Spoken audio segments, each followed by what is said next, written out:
x1 is equals to 5y 5j, x2 is equals to 5ti आणि 5tj, x3 is equals to 5ti plus 10t square j. Okay, x1 x2 and x3 are the three positions of the particle. यानी particle अपना motion कर रहा है और उसकी तीन position दी हुई है, x1 x2 एंड x3, ऐसी तीन पोजीशन है उसकी. ओके, तो आपका इन हर एक पोजीशन के लिए, इसके हर एक पोजीशन के लिए आपको वेलोसिटी फाइंड करनी है और एक्सीलरेशन फाइंड करना है. ठीक है, मैं पहले से ही ले लेती हूँ, फर्स्ट पोजीशन से ही लेती हूँ. फॉर फर्स्ट पोजीशन,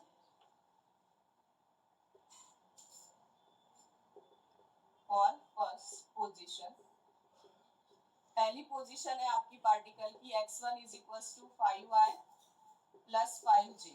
और कल हमें वेलोसिटी और एक्सीलरेशन फाइंड आउट करना है. और वेलोसिटी का मैंने कल फॉर्मूला बताया था आपको, dx अपॉन dt. और वेलोसिटी पे कौन डिपेंड होता है? एक्सीलरेशन. ये देवा करके बोला था मैंने. डिस्प्लेसमेंट पे वेलोसिटी डिपेंड होती है, वेलोसिटी पे एक्सीलरेशन डिपेंड होता है. डिस्प्लेसमेंट अगर x है तो वेलोसिटी कितना होगा? dx upon dt. एक्सीलरेशन कितना होगा? तो dv अपॉन dt, यानी change with time. Change with time. Displacement change with time, that is velocity. Velocity change with time, that is called as acceleration. Rate of change of velocity, rate of change of displacement, that is called as velocity. Rate of change of velocity, that is called as acceleration. यानी हम rate के साथ, यानी time के साथ अगर velocity vary होती होंगी तो एक्सीलरेशन होता है. टाइम के साथ अगर डिस्प्लेसमेंट वैरी होता होगा तो हम क्या बोलते हैं, वो वहां पे क्या होती है? वेलोसिटी. हमने ग्राफ में पढ़ा है. ठीक है, अगर टाइम जैसे जैसे बढ़ता है उसके साथ अगर उसकी स्पीड या डिस्प्लेसमेंट चेंज होता है तो बॉडी एक्सीलरेटेड होती है. लेकिन अगर टाइम बढ़ते जाता है और बॉडी कांस्टेंट रेट पर रहती है तो इन दैट कंडीशन वहां पे क्या होगा? वेलोसिटी क्या होगी? ये वाला ग्राफ, डिस्प्लेसमेंट टाइम ग्राफ. क्या होता है इस कंडीशन में? टाइम चेंज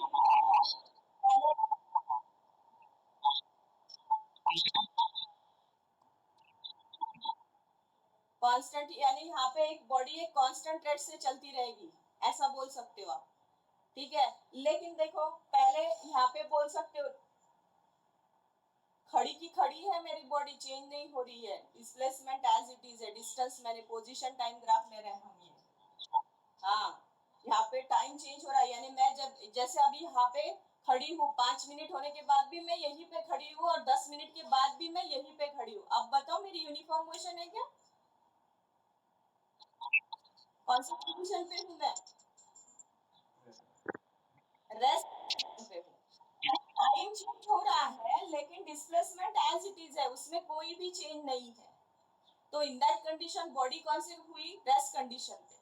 ठीक है, अगर मैं बोलूं कि सपोज यहाँ पे डिस्प्लेसमेंट चेंज हो रहा है और टाइम एज इट इज है, तब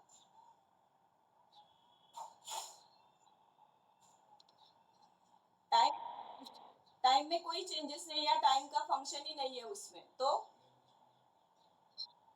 तब भी जीरो होगी ना. टाइम चेंज ही नहीं हो रहा, बॉडी आगे जा रही है, ठीक है, लेकिन टाइम में कोई चेंज नहीं है. इन दैट कंडीशन वेलोसिटी क्या होगी उसकी? Change in displacement upon time. Time क्या? तो जीरो. डिस्प्लेसमेंट हो रहा है लेकिन zero. Zero upon any time. वैसे होता नहीं है ऐसा कुछ, लेकिन मैं बोल रही हूँ जीरो, क्योंकि अगर डिस्प्लेस हो रही बॉडी तो टाइम तो लगने ही वाला है.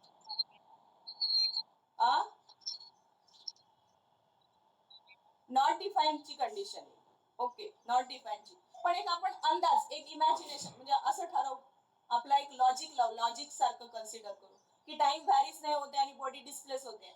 तर टाइम अपॉन मध्ये टाइम जातो आणि टाइम जर जीरो असेल, zero upon any value is zero, तो इन दैट कंडीशन वेलोसिटी या उस बॉडी का एक्सीलरेशन क्या हो जाएगा? जीरो हो जाएगा.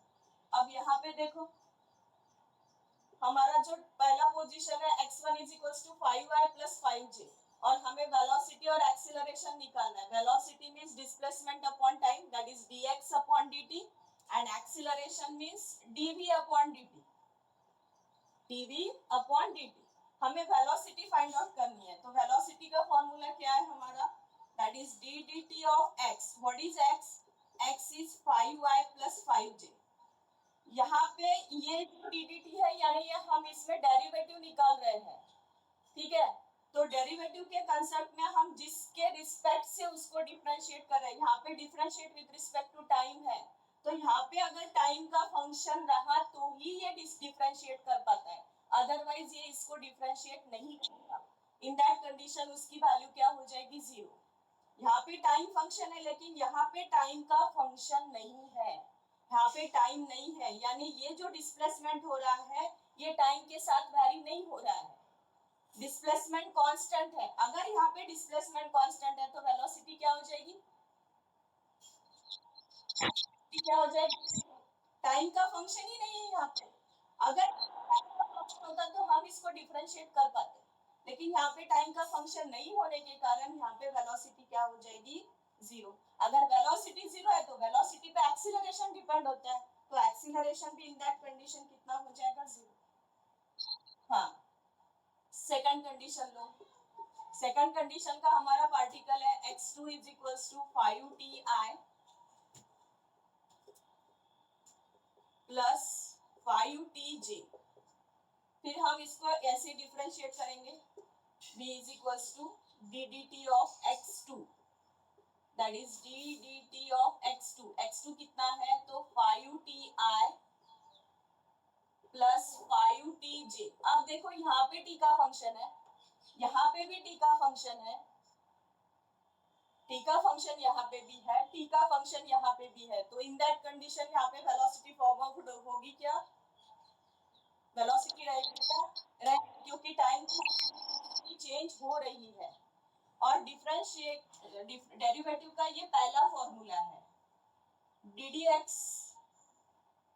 ddx ऑफ x 1 होता है, ddx ऑफ x क्या होता है, 1 होता है। ddx of x to the power n रहेगा, x to the power n रहेगा, तो इसका जो फॉर्मूला बनेगा वो ऐसे बनेगा, n x to the power n minus 1, ddx of x to the power n।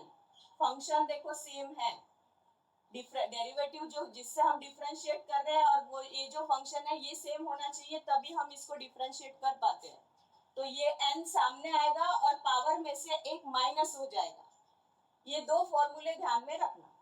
अब यहाँ पे अगर आओगे तो यहाँ पे ddt ऑफ 5t ऐसा होता है, ddt ऑफ 5t ऐसा होता है, तो ये dt और ये dt इसकी वैल्यू 1 हो जाएगी, बचा कौन सा, सिर्फ 5। तो यहाँ पे इसका डेरिवेटिव, ये डेरिवेटिव दोनों को लगेगा, इसको भी लगेगा और इसको भी लगेगा, तो इसका डेरिवेटिव कितना हुआ, दैट इज 5i, इसका डेरिवेटिव कितना हुआ, that is 5। This is velocity. अगर इसको मैग्नीट्यूड फॉर्म में निकालना है, ये सारा वेक्टर फॉर्म चल रहा है हमारा, हमें इसको क्या में निकालना है, मैग्नीट्यूड फॉर्म में। क्या करोगे, v is equals to plus 5 square, that is 25 plus 25, that is root 50, and root 50 क्या आएगी, 50 plus 1 that is 5 root 2।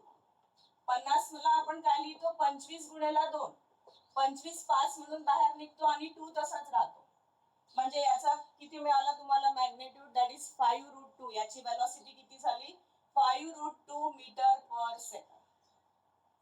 Okay, अब एक्सीलरेशन पे आओ, ये लिखो पहले, मैं एक्सीलरेशन निकालती थी थोड़ा अभी, ये पहले बार आप डेरिवेटिव पढ़ रहे हो, आप पहली बार डेरिवेटिव के कंसेप्ट देख रहे हो, और सर का जब डेरिवेटिव स्टार्ट होगा तो उसको बहुत टाइम रहेगा, और हमारे फिजिक्स में स्टार्ट हो जाता है ये डेरिवेटिव, इसी चैप्टर से स्टार्ट हो जाता है, तो इससे थोड़ा सा हमें इन दो फॉर्मूले की जरूरत है, इन दो फॉर्मूले।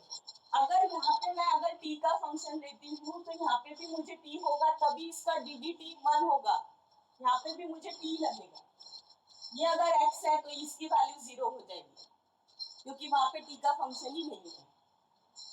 जब यहाँ पे जिससे आप डिफरेंशिएट कर रहे हो उसी का अगर फंक्शन रहा तभी उसकी वैल्यू निकलती है, अदरवाइज वो वैल्यू 0 हो जाती है, कांस्टेंट टर्म कंसीडर की जाती है, ये ध्यान में रखो।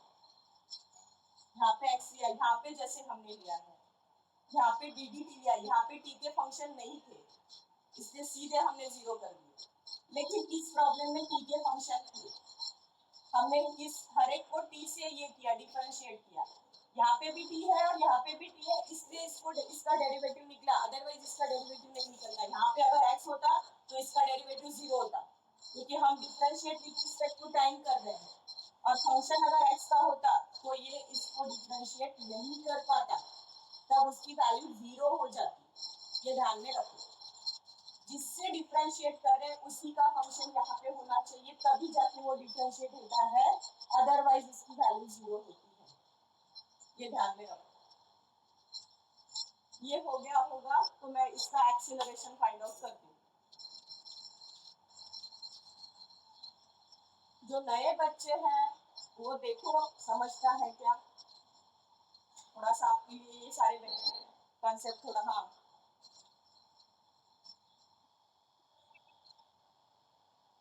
तो चालू है भाई, करना रे थोड़ा सा नहीं है मुझे चालू।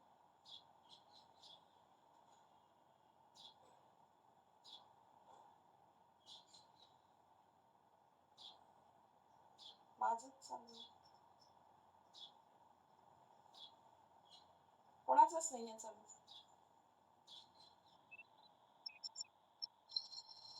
आता तर नाही दिसत आहे.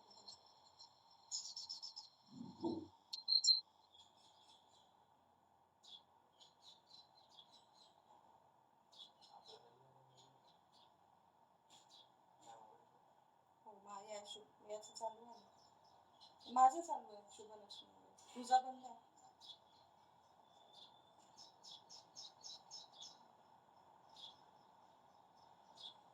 नाही प्रियंकाचा बंद आहे बेटा माईक, तरी मी म्यूट ऑल करून टाकते।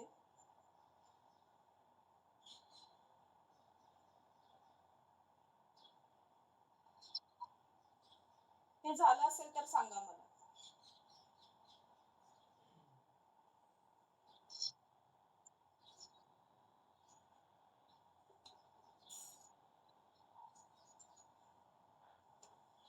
हाँ पायाचं एक्सेलरेशन काढू आपण।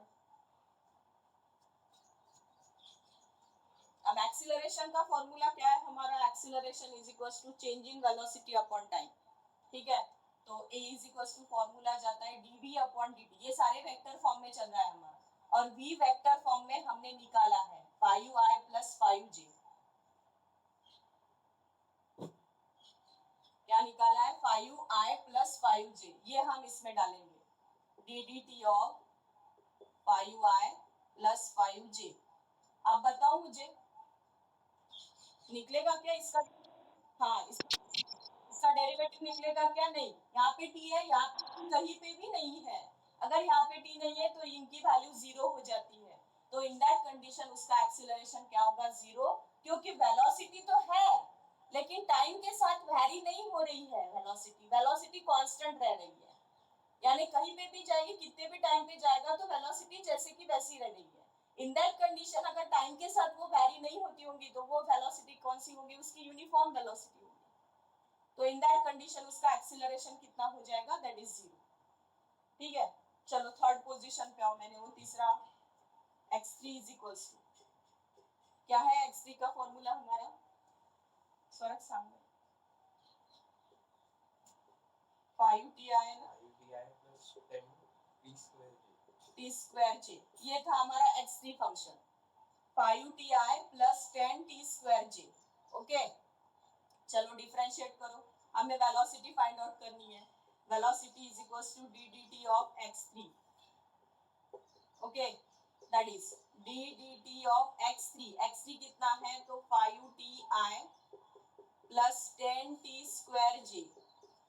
चलो अब देखो यहाँ पे भी t का फंक्शन है, यहाँ पे भी t का फंक्शन है, तो हम इसको डिफरेंशिएट कर पाएंगे, इसका पावर 1 है, x to the power n रहा तो n x to the power n minus 1 derivative होता है, यानी ये सामने आएगा 5 into 1 is 5 and t का पावर 1 minus 1 ऐसा हो जाएगा, that is 0 and t का पावर 0 यानी कितना होता है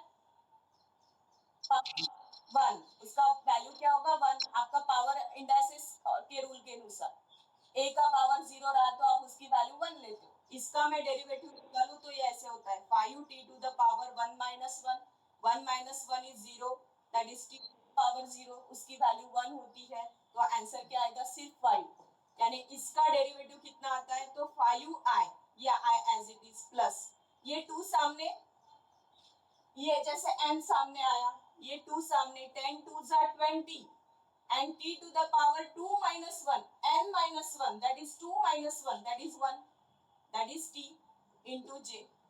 ये किसकी वैल्यू हुई आपकी वेलोसिटी की वैल्यू।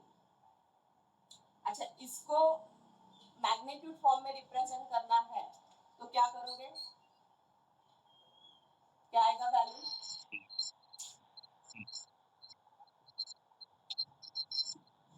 ये नहीं आएगा, ये आएगा, ये वेलोसिटी है, ये तो हमारा डिस्प्लेसमेंट था, ये हमारा डिस्प्लेसमेंट था, ये निकला हमारा वेलोसिटी का फॉर्मूला, ये वेलोसिटी निकली। इसको हम अगर मैग्नीट्यूड फॉर्म में लिखेंगे तो under root of 5 square plus 20t square ऐसा जाएगा।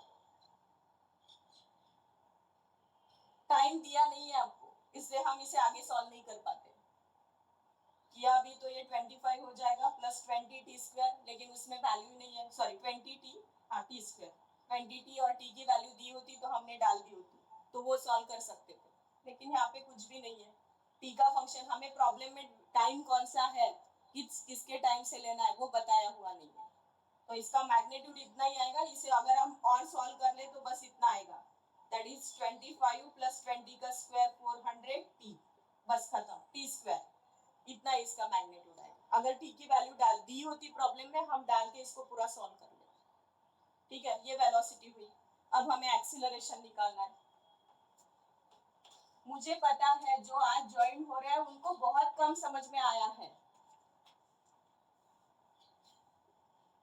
एक्सीलरेशन का फॉर्मूला क्या है, change in velocity upon time, that is dv upon dt, that is equals to d dt of v। अब v कितना निकाला है, वेक्टर फॉर्म वाला, मैग्नीट्यूड वाला नहीं, वेक्टर फॉर्म वाला। वेक्टर फॉर्म वाला कितना है, that is 5i plus 20t। अब इसका डेरिवेटिव कितना आएगा,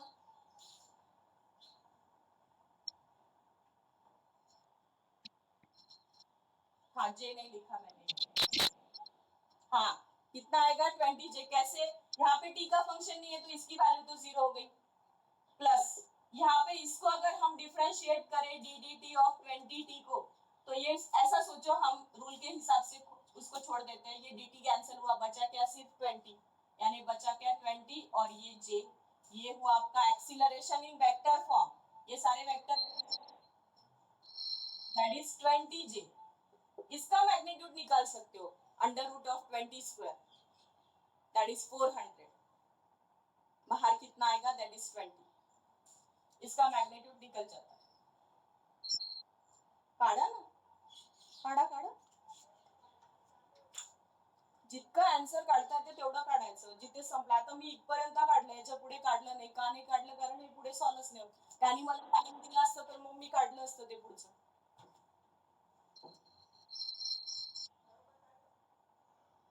युनिट द्या प्रत्येकाला, मी इथे पण युनिट नाही दिलं, इथे युनिट द्या, याचं मैग्नीट्यूड काढल्यानंतर आप 0 भी लिखते हो तो वहां पे भी यूनिट दो, मीटर पर सेकंड स्क्वायर।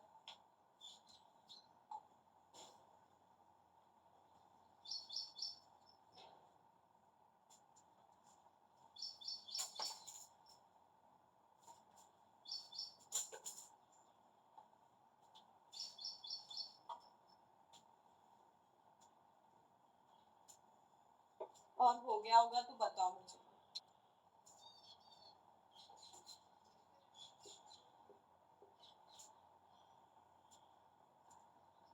इसका magnitude that is a is equals to under root of 20 square, that is 400, या फिर आप बाहर, ये 20 का स्क्वायर है तो बाहर क्या निकल जाएगा, दैट इज 20 मीटर पर सेकंड स्क्वायर।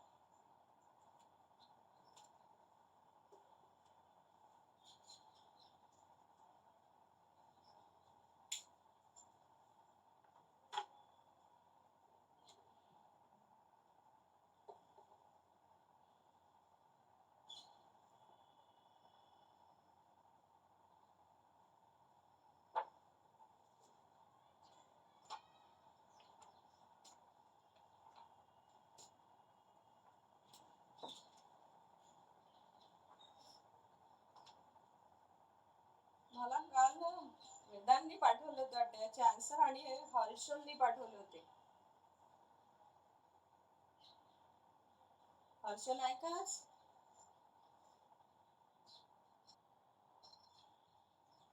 तुला डेरिव्हेटिव्ह जमते का? केलाय का तू डेरिव्हेटिव्ह? हा, शिकलाय का तू डेरिव्हेटिव्ह? पाहिलं. चला, झालं असेल तर सांगा मला. एक घेते मी, उद्याच चालू करेल 2 डायमेन्शनल. अजून एक अशा टाईपचं प्रॉब्लेम आहे थोडस. 3च मिनिटं राहिले का?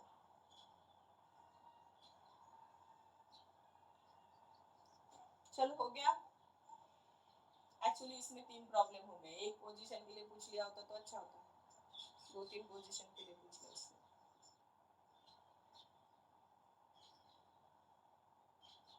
हो गया है.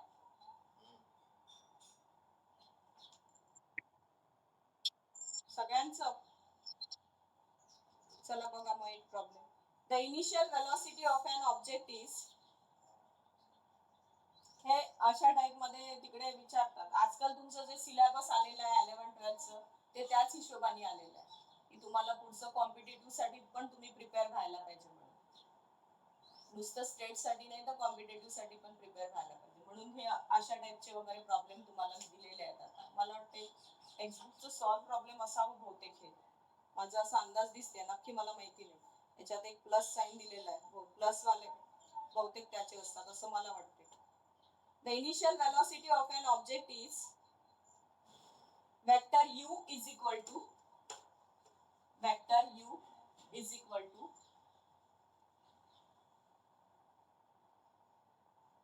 5i plus 10j. Vector u ऐसा लिखता है, vector u 5i plus 10j metre पर second.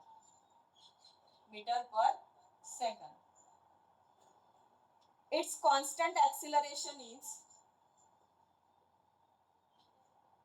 2i plus 3j. 2i plus 3j meter per second square.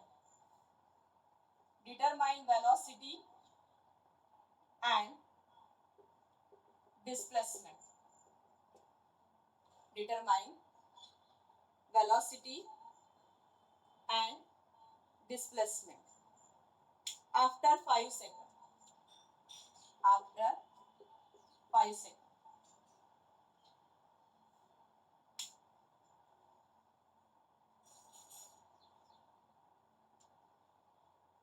चलो, पैरामेट्रिक के रूल का है ये प्रॉब्लम. इसमें इनिशियल वेलोसिटी दी है, एक्सेलरेशन दी है,